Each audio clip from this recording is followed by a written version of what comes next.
Whether you missed our voices or not, we decided we ought to come back here on the recorded airwaves and talk a little bit about what's been happening in the last 6 months. And that's Talking Bear Football. Right here on westbranchfootball.com. And Stephen Grace, what's it called? The Talking Bear Football Podcast. See, I left out the word podcast. So right I got to have here the on voice of the Bears. westbranchfootball.com. Just on westbranchfootball.com. Well, since God, I feel like I'm in an endless loop. Yes. It's been about 6 months since the season ended here and 130 days away from what we hope is the season's kickoff.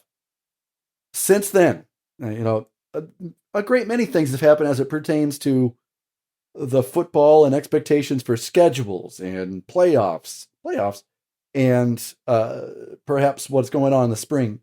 Well, after the schedule and all this was set out, a lot changed.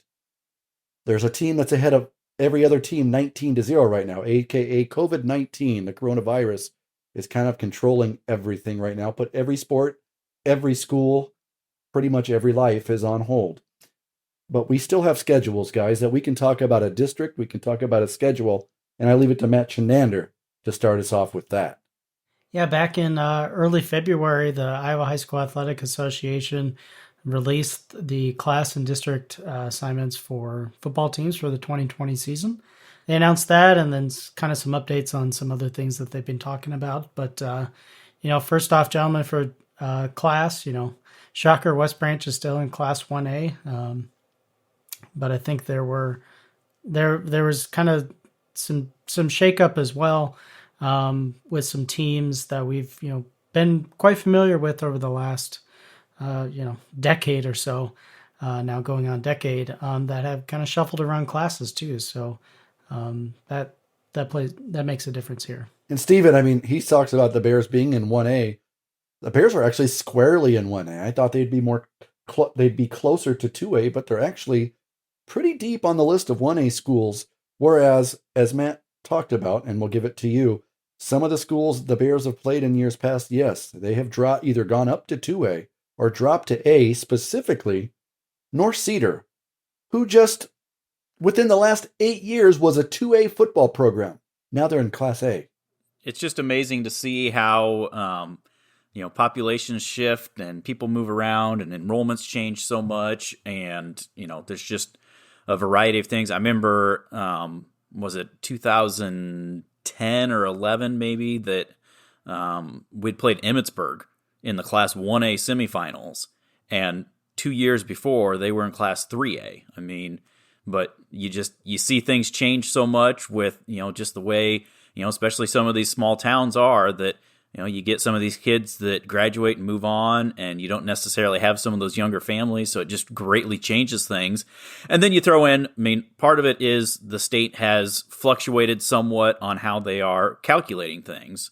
So, it used to be there was, 64 teams, 72 teams in each class, and, they keep changing that around. So, a team that might have been a small 3A school is now a big 2A school. Well, then that pushes you down 6 or 8 schools in 2A that suddenly drop down to 1A, and then that drops, 10 or 12 in 1A that drop down to A. And so, it's interesting to see how it all plays together. And,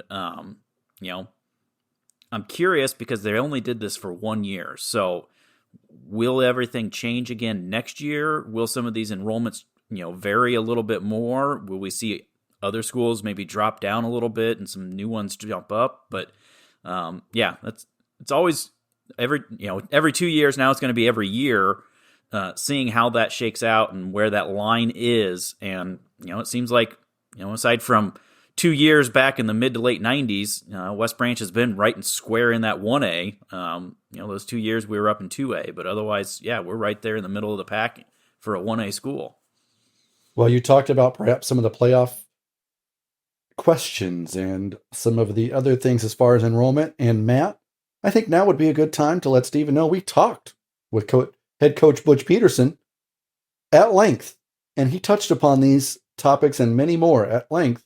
Perhaps we should play that interview right now. Head coach Butch Pedersen joins us now on the podcast from home because, of course, Butch, we can't leave our houses really right now for this is in your long storied and successful coaching career of any sport, you've never had been put on house arrest until now, but it's just the hand we've been dealt in the world, huh? Yeah, I guess so. It's certainly a different situation, and each day it's because of Jenny being here, and because of the fact that I can get on Zoom and I can get on a lot of the other websites to gather additional knowledge. It's kind of got me through it. Glazer's really helped a lot. Some others, Sky Coach has really helped a lot. So it's been an interesting situation. Yeah, you have, but we won't focus too much on that. We'll call, I don't know if we'll say a negative, but what's going on in the world, everybody's dealing with it. So it's this, everybody's got the same hand dealt here. Well, since we last spoke, it's been, as far as football, 5 months has passed since the last football game, almost 6 now. A few things have gone on in the offseason. The state came out about 1 month ago, almost to the day. They came out with the new districts, which are this year only a 1-year formation. In years past, they've gone on for 2 years. What was the idea behind just a 1-year district formation for 2020? Well, basically what happened is that they were trying to do some things with 4A to adjust their schedules and get more equality, I think, in each and every district. And by the time they got that all taken care of, they kind of ran out of time. So they decided that they were going to go ahead and just do this for 1 year. And then we'll go back and discuss what we're going to do in the future. Probably a 2-year situation, but there's a possibility it could go 1 year each time, but I really don't think so. And it's a similar thing to the last few years, Butch, as the Bears will play 4 out of district games and 5 in district games, which each and every game, unless it changed, every game is going to count towards the RPI playoff system. Is that still correct? That's still correct on this year. It's the correct. And then we're in the middle of negotiations and discussing, in fact, about this morning, and we're going to have the next 2 or 3 more meetings with the Iowa High School Athletic Association and the Football Coaches Association. And we're just kind of touching everybody's feelings and seeing what we think and how we want to advance in the future. And the meeting we had this morning was simply outstanding. You talked about kind of in the future, maybe what changes could be made to that. One thing that the state explicitly called out this offseason when they did announce the classifications and the district assignments was, they did specifically say that they've put on hold their discussion about an 8-game regular season schedule and expanding the playoff qualifiers, from the current 16 teams to 32. Talk about, your opinions on that type of change, and do you see that happening? Is there real momentum going forward for that, or talk a little bit about that? I think it's a little bit in still in the talking association ways. Tom Keating is the new director of the Iowa High School Athletic Association, and him and Todd Tharp were basically the 2 people that were doing most of the talking today in regards to the people from the state office. They were simply outstanding, both of them. And then there's an L gentleman, I don't know his name right now. I missed exactly who that was, but they did an outstanding job. They made us feel very, very welcome to be there. They wanted to hear what we had to say. And, a lot of the talk revolved around how many teams or how many games you're going to have each year, and then how many playoff people you're going to have. And I think basically right now it looks like it's going to be 8 games with 32 teams or 9 games with 16 teams. But that's not etched in stone either. There's going to be some additional talkings from a variety of other sources. I know some people would like to see 9 games and 24 playoff teams. So it's still up in the air. And the thing I like about it is everybody's listening, they're talking, and they're respecting each other's decisions. Moving towards the 2020 season, hopefully it starts on time. As of right now, I can't foresee it not starting on time.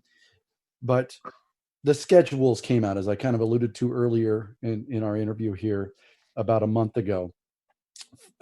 The 4 out of district teams that West Branch will play: Tipton, Sigourney Keota, West Liberty, and Regina. Off the top of your head, can you tell me how many of those teams made the playoffs last year? Or, well, how should we say should have? All 4 of them should have. So I think with all the other 3 teams being Regina, West Liberty, Tipton made the playoffs, right? Those 3. And then Sigourney Keota finishes at 8-1 and joins the West Branch Monticello crew, grouping from 14 years ago of being 8-1 and not making the playoffs. Was that a part of the discussion again? Is how can an 8-1 team not make the playoffs? That was mentioned, but a little less briefly. I think a Okay. lot was for Sigourney Kyoto was the RPI. Yeah. Jared Jensen's a very good friend of mine, the head coach at Sigourney. He was on my staff in the Shrine Bowl game this past summer, and he agreed, that the difficulty of their schedule last year wasn't very good. They finished playing Mediapolis, and the winner of that game got in the playoffs, and the loser got out. And Jared's ball club was 8-1 and did not make the playoffs, and that's pretty tough for kids to see that. Right. I think that he immediately contacted me and wanted to know if we'd be interested in playing Sigourney. And, we have a hard time getting teams to play us a non-district game. I know Jake said that he had 20 to 22 phone calls that nobody wanted to play us because, it's a compliment in a lot of regards because we have had a good football team for quite some time. But it's really, really very difficult to get the teams that you want on your non-district game because a lot of them quite simply don't want to play you. So, Tipton was a 2A. I thought they were a great football team a year ago. They played us very tough over at Tipton. They did. Sigourney 8-1, a great football team, a single wing outfit. West Liberty, a very, very good football team. They're a 2A school, so Tipton and Liberty were both 2As. And, of course, Regina made it to the Final Four last year in 1A and are the preseason favorites this year. They dropped to A, but they're the heavy preseason favorites to win Class 1A this year in the state of Iowa. Yeah, I think Matt, maybe he could touch upon this as well. I think we can go game by game with those four alone. Just looking at those four, if a team were to finish 3-1 or 4-0 in that, you got to feel pretty good about that schedule because you could just as easily with Tipton. Of course, they graduated statistically a couple of their top two leading rushers, but up front they returned 4 offensive starters. And last year they gave the Bears some fits, holding the Bears to just 233 yards of total offense. And with that offense, which is very much a mirror, week 1 and 2 this week, they're going to look very similar. Tipton and Sigourney run somewhat similar offenses where you got a lot of moving parts. Hey, Coach? No question. Tipton and Sigourney both run single wing. That was developed back in the 1930s, and still it's one of the better offenses around. And we don't see it a whole lot. This year we're going to see it a whole bunch in our first 2 games, and we're already out looking for things to familiarize ourselves for what they're going to do. And they both are very strong football teams, and it's going to take a monumental task on our part, to play with teams like that. And, of course, West Liberty is always going to give us a battle.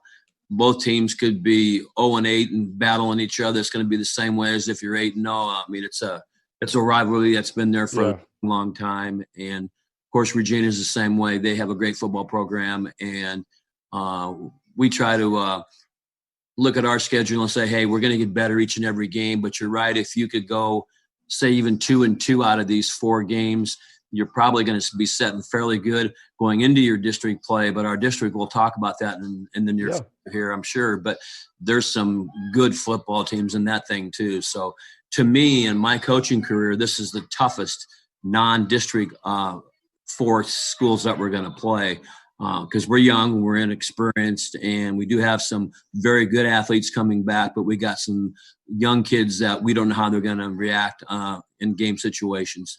But a lot of these teams are familiar. In fact, and speaking of Wilton, another one of your Shrine Bowl staff coaches, Ryan Hetzler, is the coach at Wilton. So neat to see some of the coaches that we've worked with and that you get along with well and, help each other out when you're not playing as much as you can, being in district and being on the schedule. And some closer games are kind of nice too.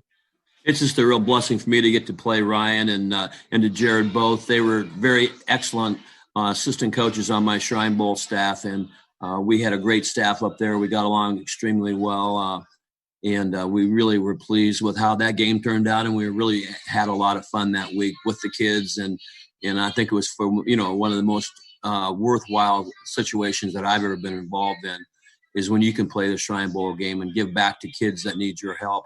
I think it's a tremendous experience. Looking at the schedule, Matt, this is your forte. I'm not going to take it away from you. What's the schedule going to look like for West Branch for at least 1 year? This is it. Yeah, that 1 year thing, Stephen, you touched on that. The state says that at least for this year, the intent of just going with this 1 year schedule cycle is to hopefully ensure some competitiveness in Class 4A, because that's been kind of a tough subject up there the last few years. But yeah, I'm interested to know if come next winter there'll be another beds count that the state will use to reclassify people again, or it's going to be interesting going forward to see how that goes. But yeah, Jason, the schedule, before we even got that, we got, as I mentioned, district assignment and the other teams in West Branch District this year. So the District 5 in Class 1A is where West Branch has been assigned and has some familiar faces in it for some teams that we've played the last few years, including Dyersville Beckman, Cascade, Northeast Goose Lake. And then we returned Durant to the schedule. I think the last 2 years they hadn't been on our schedule, but I had some good games with them the 2 seasons prior to that. One of them I remember kind of a crazy, wild, exciting game was the last second field goal to win, long last second field goal to win up there. And then Wilton comes back on the schedule. The Bears haven't played Wilton since 2015, so it'll be good to see them again too. So just even before we dive into the schedule, just thoughts from both of you on that district. I think is a good district. I mean, it helps with the Cedar County rivalry still with Wilton and Durant, but we lose North Cedar. Come on. That was actually what I was going to say. So I'm glad we're on the same page there. It's sad. Great minds think alike. Yes. But you look at Durant and Wilton, Stephen, they joined the schedule. Long conference foes, long played each other in the many, many years through the districts. So these teams aren't exactly foreign to one another, although West Branch and Wilton haven't played in almost 8 seasons. So it's been quite a while since those two teams have faced off as it pertains to being only 20 minutes apart. But Durant and Wilton join the schedule. Bellevue and, as I already talked about, North Cedar leave the schedule. Both have dropped to Class A. I'll tell you something about Bellevue.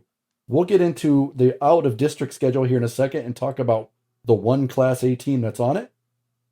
But here's the team, man, that's going to be very, very, very good. You look at Bellevue, I think they're going to be a team to really reckon with in Class A. Yeah, they were a young team last year that had, they were trying to replace a bunch of people. But yeah, they'll be a fun team to watch down in that Class A schedule.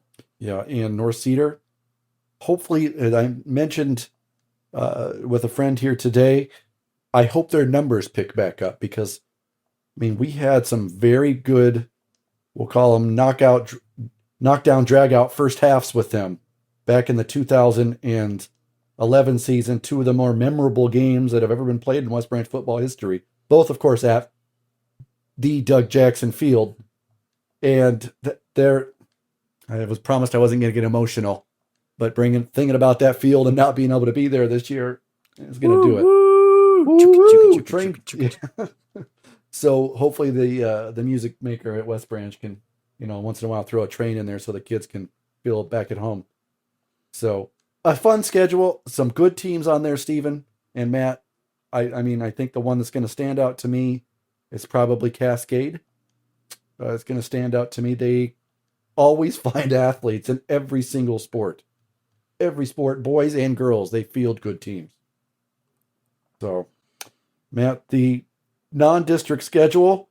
Yeah, for our 4 non-district opponents, all first 4 games of the season, Tipton, Sigourney, Keota, West Liberty, and Regina. Tipton and Regina are at home, while Sigourney, Keota, and West Liberty are on the road. First off, I think this is kind of interesting how we get Tipton and Sigourney, Keota first, or the first 2 teams. And, I really think that's going to be to West Branch's advantage. And the main reason being is because of the style of offenses that those two teams have. Basically, what's going to be nice is that the coaching staff and the players can basically see two similar offenses in back-to-back weeks and then forget about them. Right.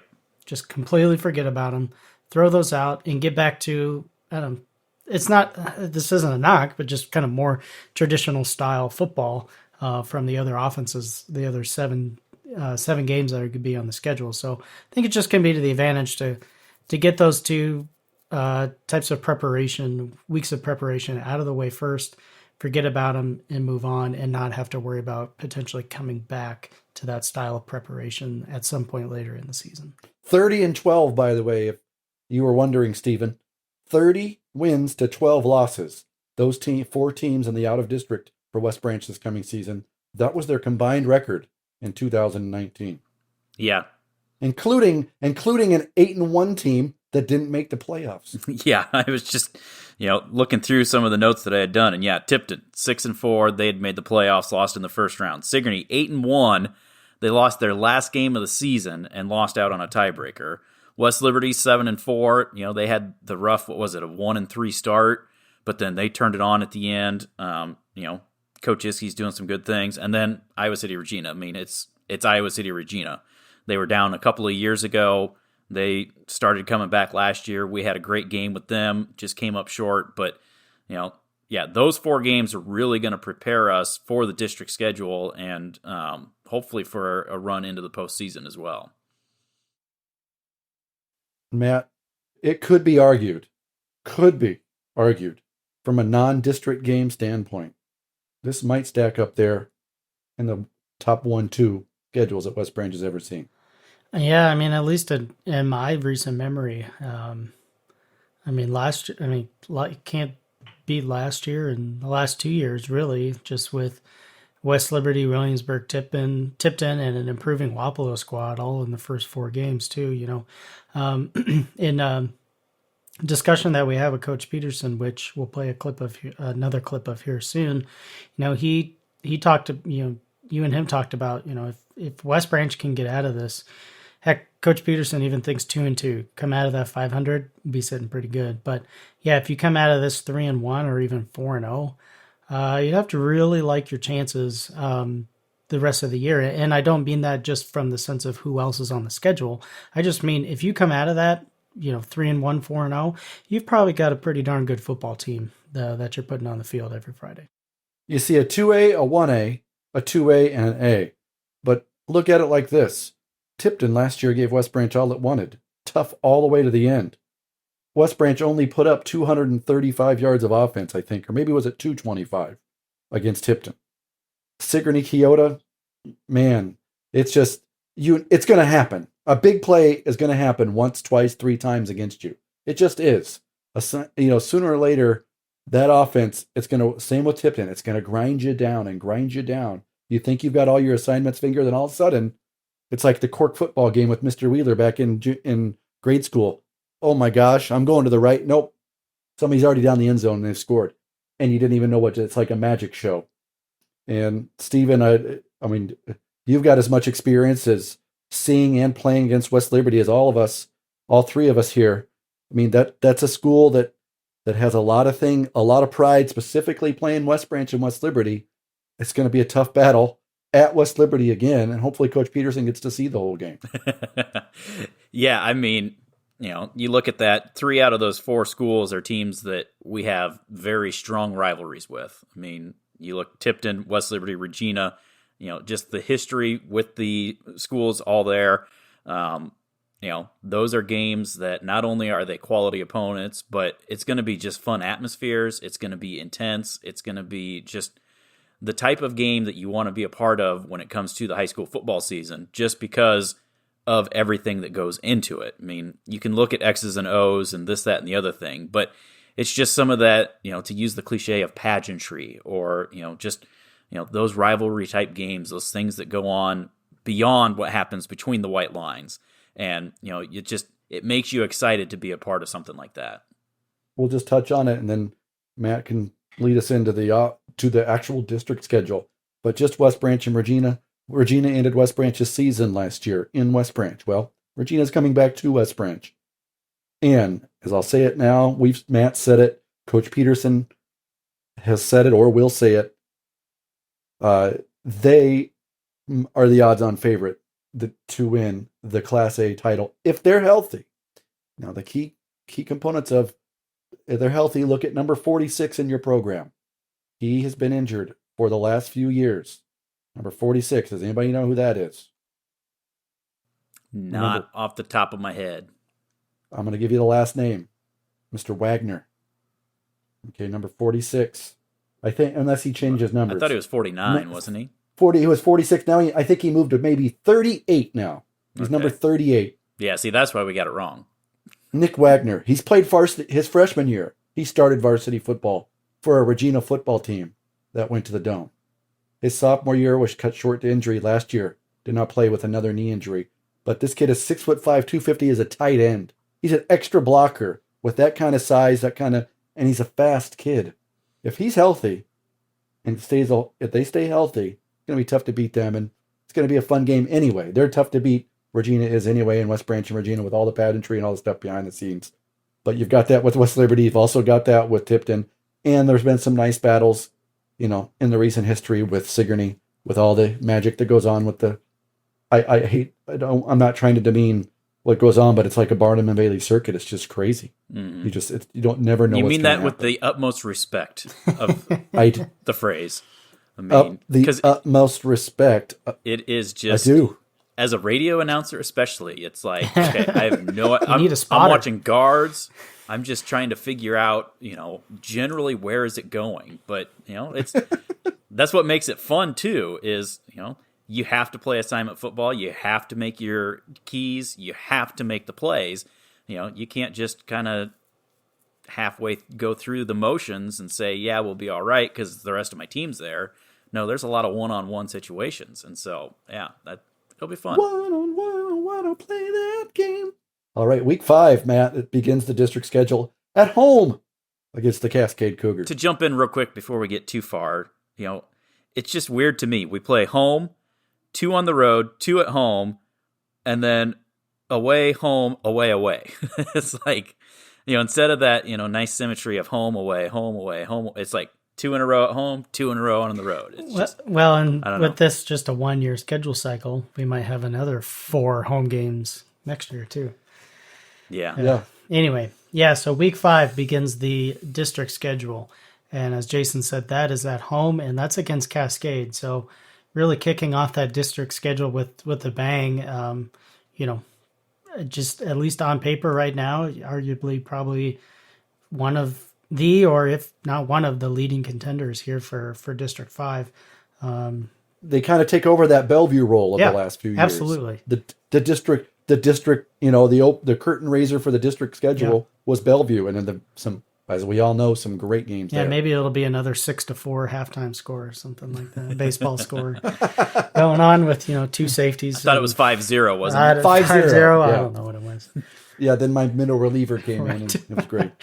So that's at home, and then week 6, Friday, October 2nd, West Branch will travel to Wilton, where to take on the Beavers, who we haven't played since 2015.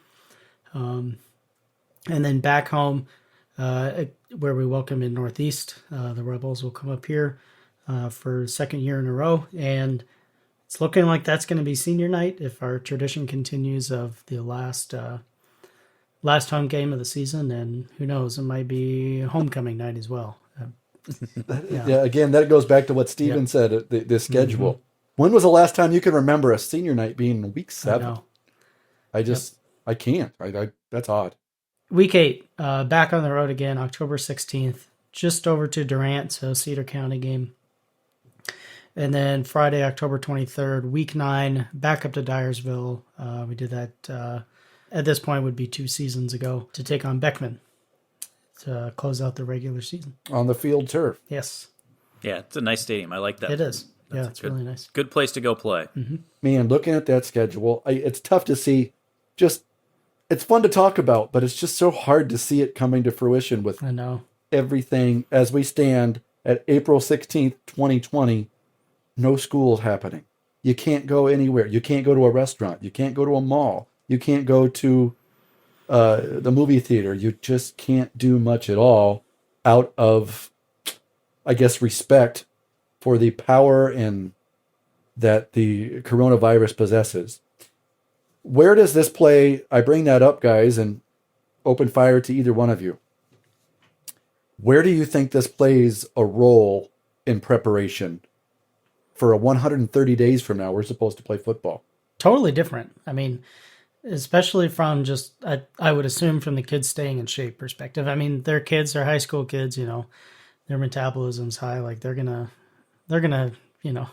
be able to get back out there on the field and be running in no time, where us old folks will be, hurling over after 5 steps. But yeah, it's just got to be totally different because they have to kind of stick to their own workout schedules. They need to find some place to work out, whether it's just maybe a dumbbell set they have in their basement, or if I've heard of groups of kids kind of having an isolation pack where they stick together and they're kind of exclusive to each other and can still work out together in somebody's home gym or something like that. So you gotta assume that's really different for them. And I know Brian Rohrbach, West Branch strength coach, he's been putting out, just looking at Twitter, I see that he's putting out basically daily or weekly programs that you can do to kind of keep in shape. And so, I mean, you've got a professional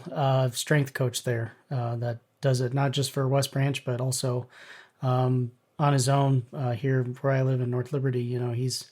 He's a professional and he's providing this information to these kids.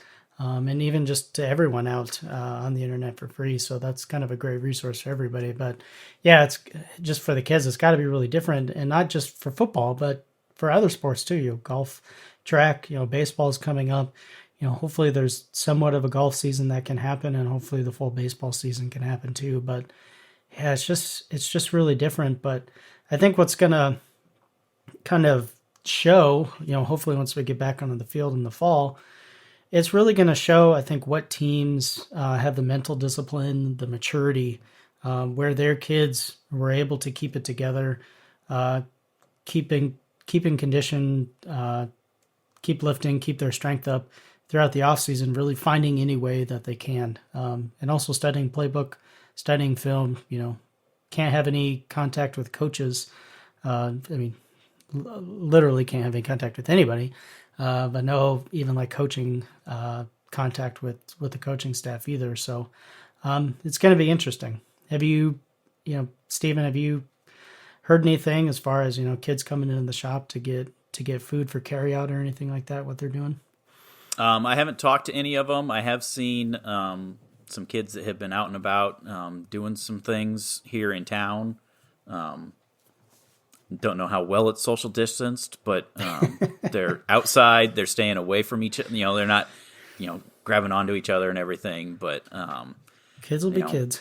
Yeah, I think the thing you touched on there, Matt, and it's what kind of came to my mind is just some of that mental discipline, and I can almost see this as a good thing where, and this isn't anything that's indicative of what we've seen in years past, but you can find times where maybe you get kids that have to be told what to do, and sometimes they're out there on the field saying, okay, I don't know what to do in this situation, and they're looking over, and now all of a sudden this is forcing them to get a little creative. It's forcing them to think outside the box, try to come up with some things on their own, and that can only translate positively when they get out there and find themselves in a unique situation and say, oh, hey, how about if I try this and, figure out some way to overcome things. And so, yeah, I think, just what schools, what teams are able to keep their guys in shape and kind of focused and understanding what's going on, and, how can it help them grow, mature, kind of on that mental and, just maturity aspect of things. I really don't know what else I could add to this. I'm going to leave it with you two because you touched upon anything I would have said. Well, Coach Pedersen has some stuff to say. Well, yes, he does. And Jenny. Coach, just really kind of talk about, just how different this spring has been, just, for everybody. But, this is a football podcast, so we kind of want to talk about football, and it's kind of nice to have a distraction. But, really what's been going on this spring, and what, kind of keeping the players in the weight room, or technically not in the weight room, but keeping them in shape.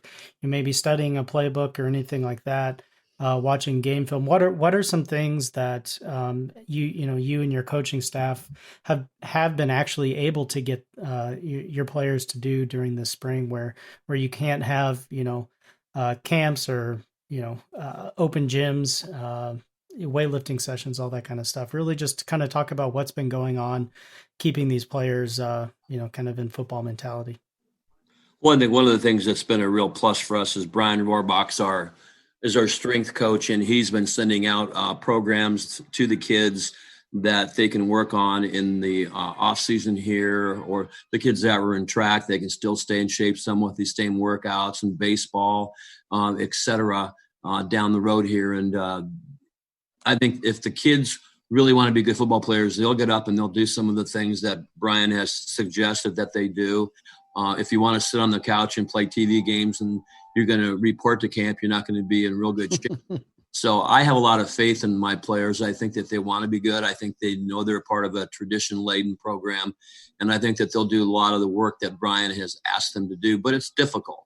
When you're in a basement by yourself with weights and you're looking at the cement walls, it's not the same as it is when you have your teammates around you. And that's the blessing of having a weight program where you can all lift, you can sweat, you can have fun together, you can work each other extremely hard with peer pressure. And that whole aspect is missing in the weightlifting part. We really aren't able to do a whole lot. What the rules in Iowa high school football is, you can't start really you can't have practices until after the last day of school. Then if you want to, you can have practice every day all summer long. And I have never done that. I never would want to do that. I want the kids to play baseball. I want them to go out and go fishing and drink lemonade next to the Cedar River or whatever they want. But they don't need to be playing football all summer long. But when we do get them, the 1st of August or whatever, we expect them to be ready to go. We expect the self-discipline that they need to have in order to be a good athlete has been there, and then report in pretty good shape. And we have been doing some things. We can send out a playbook type of thing to the players to look at some of the plays that they're familiar with. And we have done a little of that. But as far as any direct coaching, we simply can't do that. And we're all in the same boat across the state of Iowa. It's something that we're going to find out which teams really have the self-discipline to be good football teams. And I have a lot of faith in our kids. I have a lot of faith in my assistant coaches. And we're going to get through this. And everybody else is going to get through it too. Right now, it's a tough time to get up in the morning to watch The View or to watch Young and the Restless. You can only do that so many times as a football coach. And then you want to crawl down the basement and hide under the sofa. But, that's part of the whole process too. So my mental discipline has to improve. When some of the things that Jenny wants to do, she wants to do. So I need to respect that and allow her to have her choice of some of the TV shows as well as myself. But as far as, again, the football angle, they have to start studying some of the things we've done in the past, some of the things we've given to them. And please, they need to go out and keep their confidence up, keep their mental edge up, because it's hard for those boys too. Some of them haven't got to be able to play golf this spring. And that golf team could have been, in my opinion, the state championship. That was taken away from them. Track was taken away from them. We're going to find out what baseball is going to do here in the near future. And again, this track and golf still not done yet, but it looks every day, I think it looks a little tougher for those kids to be able to compete in the sport that they richly deserve to compete in. But, again, that's part of the whole process, and we are on the same boat. And it's hard. It's hard for the kids. It's hard for the coaches. It's hard for the parents. It's hard for the community. But it is what it is, and we have to step forward and be mature about the whole thing. What is the team's strength, perhaps some of the strengths that you can build on going into the coming season?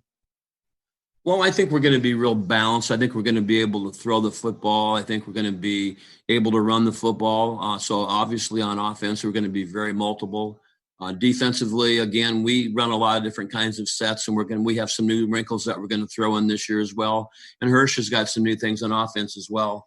And our special teams, we have our kicker back, an all-state kicker in Cale Federland's back, and I think he's going to be even better this year than he was last year. And he was all-state last year. So we have some depth. I think our quarterback's going to be as good as we've had here in a while. He's a great quarterback. He's very smart. Sometimes when you're a coach's son, you get an opportunity to maybe learn even more so, maybe even at the kitchen table once in a while. But Yeah. John and Gavin don't like to do that a lot. They want to be father and son when they go home. But I think there's some depth there. We have some other athletes, and I hate to start naming too many of them because I'm going to forget some of them, and some of them, need to step up now and be football players that haven't done that. And again, I have a lot of faith in some of the young kids that are going to need to step up. I think are going to do a great job. They've been counting on your senior captains a lot with this communication during this time? Absolutely. Well, we haven't, again, we've tried to stay, it's kind of track season right now, or in golf season. So we done a whole lot with them, and we want to respect those two sports until, they don't have a sport anymore, which I hope doesn't happen. Well, I've got a fun question. If Jenny's willing to field a question, Butch, I have a question for her. Jenny, you've been around this household, a football household. Now, obviously, Butch has coached basketball, and he's coached track and softball and probably other sports that I can't remember. But specifically football, what is it like for 9 to 12 months, but we'll just say 12 months of the year, and B, with what is going on right now, how odd is it for you, this experience? Well, I've lost my kitchen counter. There's football papers and videotapes all over. Butch will drop a plane. He'll go, "Do you know what this is?" And I'll go, "A circle." And then he'll say, "Which way?" He said something, and he goes, "Which way should they go?" Well, I go to the right, to the left, and of course, 9 times out of 10, I'm wrong. But other than that, he's drawing and writing, and I'm cooking. Yes. So, I mean, what is this, the light, when someone asks you, what is it like being the wife of a head football coach? What's the answer? Well, during this coronavirus thing, he's learned to tolerate the view. And he's kind of opinionated on some of the Hallmark movies. Yeah, I think I am too. Aren't we all? Yeah. But usually in normal situations, I like to watch baseball, but I like to watch it at home where you can just get up and leave when you want to and stuff. I don't know, kind of do our own thing. Originally, when he first got into coaching, I helped him with his playbooks, but now that he's got all you guys to do that I don't have to do that anymore. Well, you might have to pitch in this spring, Jenny. Yeah, this is a different year. Yeah. We're going old school. Yeah. Oh, it sure is. Boy, X's and O's. Yeah. Well, now that you have, grandchildren back in the West Branch Football District and kids that your daughter carries kids, really, she got 3 kids, specifically the 2 older boys, Cooper and Kaysen, really, really enjoy football in West Branch, huh? I'll tell you, last year, all the football boys were so nice to all younger kids. There was a little league basketball program, and they asked a bunch of the boys if they'd come and scrimmage the kids, and boy, they just came and they had such a good time. And when the kids are out and about, they run up and, they always say hi to the kids, ask them what they're doing. And we've just really blessed with a lot of good kids here in West Branch. Yeah. And through the years, I'm sure when your youngest child, Kip, was a ball boy for the Bears, when his older brother was Lance, who's now the coach at Mount Vernon, was a player, they all say, "Hey, I'm this guy," or "I'm that guy." Now, how interesting is it that Cooper and Kaysen say, "Well, I'm this guy," or "I'm that guy"? Probably a Lakovsky would have been involved in that, because I know they're pretty tight with that family. Right. But it's just nice to have them back around in town, right? Oh, yeah. Trey stopped a couple times and played video games with them, and Gavin and Drake and a bunch of those boys, they would just come over to the house and sit around and shoot the breeze with them. And the kids love them all. Kelby always stops, and then they just have a good time with them. Yeah. Well, we sure do appreciate you being the true heartbeat of West Branch football is Jenny Pedersen. Oh, that's sweet. Really, I mean, through the years, you've dealt with a lot. You've seen the highs, the lows, the celebrations, the heartbreaks, and you hear everything when it comes home. But in the end, you are a true supporter and had your finger on the pulse of this program for many, many, many, many, many years, both in high school and now as a football coach's wife. So we sure appreciate you. Thank you, boys. Yes. The captain's parents have done so much work prior to this virus hitting us. And captains this year are Gavin Hirschman and Cale Federland and Morgan Hartz and Jeff Bowie and Kelby Berger, and all those parents have just worked extremely hard, and those kids have done anything you ask them to do. They're going to be good leaders. And I think the thing I like the most about this group is Kelby and all the rest of those guys have gone out to the other seniors and the other juniors and the other sophomores and the freshmen and say, you need to be a leader too.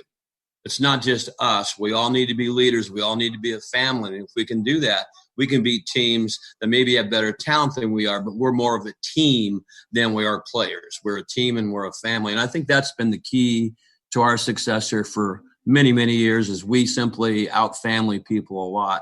And I like that. And on that line as well, I brought in a new assistant this year. His name is Roger Suckamel. His brother, Terry, is a longtime Tipton West Branch person. And Roger was a coach in Arizona and has wanted to be on the staff for the last 2 or 3 years, and contacted me again in late fall and wanted to know he was going to be in the area all summer long, the next 2 summers for sure.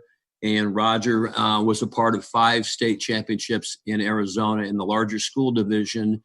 And I've had an opportunity to interview him in West Branch. And we've talked a variety of different times on the phone. And I think he's going to go along with the other people that we have all returning as well. And we're going to have a very solid football staff. And that's what we need to do in order to fight some of these things. And I want to point out Jake Stenberg, too. I mean, Jake, Sue Bickford called me on the phone and said there's some things in Wisconsin that kids are doing or schools are doing on Friday nights, and they're turning on the lights of their fields. And is an honor to the seniors, basically an honor to all of the fine arts and all the athletic people that didn't get to do some of the things during their seasons. And they started the first one last Friday night and went for 15 minutes. And they're going to do the second one on tomorrow night and that's going to be 20 minutes every day that they miss. They're adding another minute to that. And I just think that's a great tribute to all the kids in our school district and their parents. It was kind of touching when we drove around the field the other night and those lights were all lit up and there wasn't a whole lot of people there. And that was kind of by design because they don't want to gather a whole bunch of crowd there either. But it was really a touching thing, and I really want to thank Jake and Marty for doing that. It was a fine tribute, I think, to the West Branch kids. And I think it's a time for all communities across the state of Iowa to get together, to bond together. Yes. Parkersburg had their tornado. That made Parkersburg even a tighter community than it ever was. Ed was up there, Ed Thomas, and he gathered all the wagons up together, and they pulled and they fought and they came back. And then when they had their first game that fall after the tornado type thing, it was a tremendous tribute to everybody. And I think it's going to be the same thing here. We open up with Tipton. I know Tipton will bring a great crowd and we'll have a great crowd. And it's going to be a victory for us that night. It's going to be a victory, win or lose, because we fought the virus and we won. And that's what we're all looking forward to. We need to stay positive. We need to get after this thing. And I do want to mention, Carrie Lynn too, because she mentioned Kipper and we mentioned Lance, but Carrie has been a big boost for all of us around here as well throughout the years. And she's was a heck of an athlete herself and teaches at West Liberty. And again, it's just an example of everybody around trying to gather around and help each other through this crisis. And I'm just really proud of the community of West Branch for doing the right things. Always nice to hear from Coach Pedersen, but for the first time in the history of the Talking Bear Football Podcast. Right here on westbranchfootball.com. Yeah, and perhaps the first time in westbranchfootball.com. No, wait, you know what? She's been on a halftime interview before. Yeah. But as far as the podcast, it was nice to have her inject some time into there. Talking about their family and how proud they are of, the kids in the community that have come around to hang out with their young grandchildren and just the other young kids. Because in the end, Stephen and Matt and myself and anybody who's out there that's a little bit older than, we're out of high school and college, we can remember when you grew up in West Branch, or if you're not from West Branch and you were just around football as a little whippersnapper, as an 8, 9, 10-year-old, when you'd play football on the playground, what would you do immediately? You'd say, what? I'm Tanner Lukovsky. I'm him. You'd pick your favorite players from a Friday night. You'd say, I'm this guy or I'm that guy. I would really love to figure out who the one kid in the last 25 years is that said, hey, I'm Stephen Grace. Yeah. I don't think there ever was one. Well, your jersey number lives on. You know why they call him Bulldog? That's a story for another day. That's right. So this is a family program. I wasn't going to go there. Let's get us back on track here. So kind of some things hopefully coming up this summer. But I guess looking back real quick, at the end of last season in November at the awards banquet, the 2020 season captains were announced, and those are Jeff Bowie, Kelby Berger, Gavin Hirschman, Morgan Hartz, and Cale Fitterlin. But yeah, upcoming here, hopefully we're going to have the trivia night. It was supposed to happen a couple weeks ago now on April 4th. Obviously that was postponed. We're still, as a committee, we're still trying to figure out really kind of the best day to have that, or just simply when we can have that. So that's really just kind of up in the air at this point right now. And then the other thing happening this summer, hopefully still, Tanner Lukovsky was invited to participate in the 2020 Iowa Shrine Bowl. And that's scheduled to be played on Saturday, July 18th at the Unidome in Cedar Falls. And then obviously a week of events leading up to that for a good cause. So hopefully that still happens as well. And then, not too long after that, practice begins. And, I think Jason, you mentioned as we record this on Thursday, April 16th, it's 130 days till the season starts. Exactly. So 130 days. That's hopefully that's true. And oddly enough, as you think about that now, that seems, honestly, I hate to use the word eternity, but it seems darn near an eternity away with everything that's going on right now. It's just odd to think that a football season, as if we're looking at it right now, I would call it somewhat in jeopardy, but we're holding up. It's up. That's a long time, and a lot of things and a lot of modern miracles in medicine can be found to help perhaps slow not just flatten the curve, get rid of it, and hopefully get us back into the reality of just life. Kids getting back to playing baseball and softball. Kids getting back to, being able to go to the ice cream, to Main Street Sweets to get an ice cream cone or 6 on one day. In one day, balls. I'm sure some kids have. And cheese balls and wingtings. I mean, they just can't eat it in the shop right now. So Right. they're still coming in. That's awesome. So, speaking of Main Street Sweets, we would be remiss.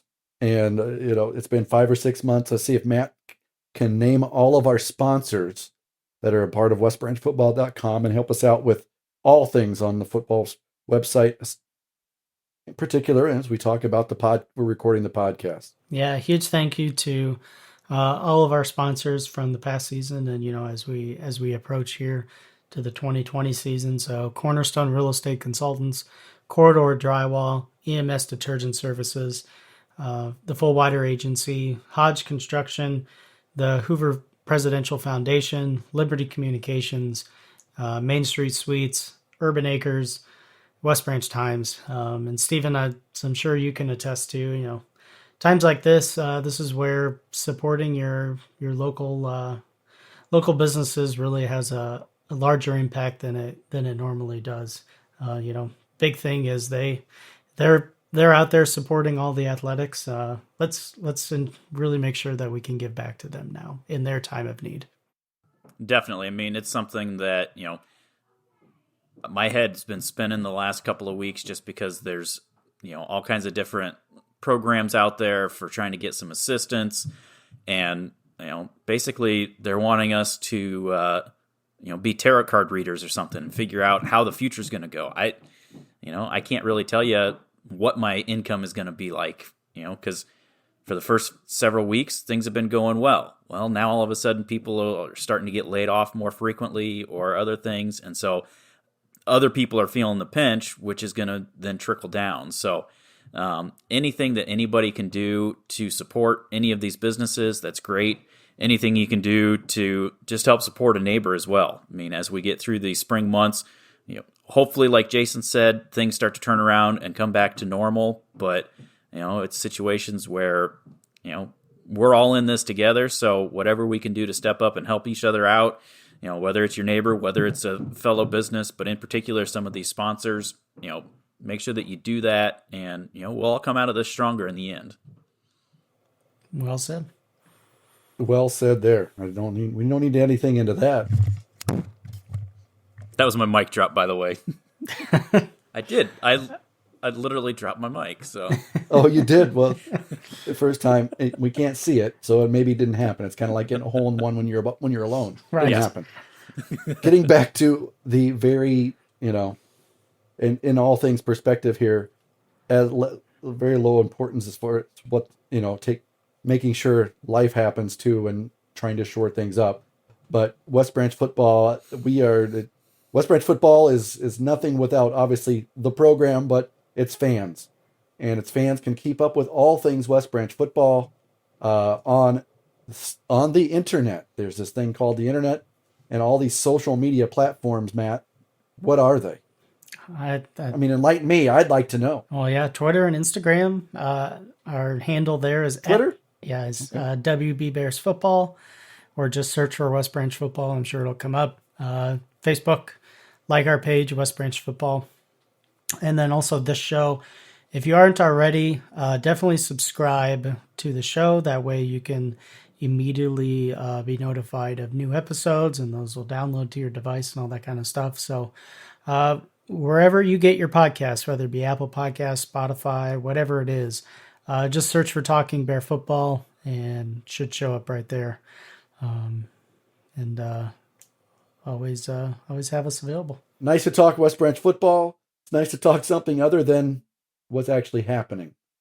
But guys, thanks a lot for inviting me along tonight, and looking forward hopefully to doing this within the coming months, and we can actually talk about a realistic football season happening without anything holding it back anymore. For Matt Chenander and Stephen Grace, I'm Jason Miller, and when we say this, we can all say this together, and I think we can really mean this. Those three words that we say at the end of the podcast that just don't seem like much, it's just a throw in, but we really, really, really mean it. At this time, we ask everybody to please take care, everyone.